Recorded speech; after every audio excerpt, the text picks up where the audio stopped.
আপনি যেদিন মরবেন সেদিনও মানুষ ভাত খাবে। এই গ্রামবাসী ধোকা ধোকা, মহল্লাবাসী ধোকা, এগুলো সব ধোকা, সব ধোকা।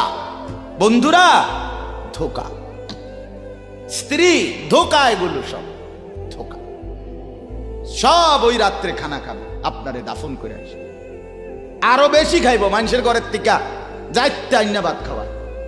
আও হারাদিন কাঁদছেন আমনে, শরীর দুর্বল হয়ে যাব খানা না খাইলে। ভাত খা, খানা বন্ধ। লাশের সামনে, লাশের সামনে মুসলমান আজকে জানাজা, লাশ সামনে, এখানে দাঁড়াইয়া জিগায় খানাটা কোন দিন কইয়া লাইলে ভালো আছিল। কি আহা আহা, মানুষ কার জন্য শিক্ষালেন? এই মানুষগুলো তারা আজকে জিগায় খানাটা কোন দিন করবে। 4 দিন না খানাটা কি সোমবারে করলে ভালো হয় না মঙ্গলবারে করলে ভালো হয়? কদ্দুর অনবুঝ করে লাইলে ভালো আসিল, লোকজন কি আর আবার পাইবেননি? হ্যাঁ, মানুষটিরে আবার কইটো আইবেন, আজকেই কইয়া লাইলে ভালো। ফলে জানাজার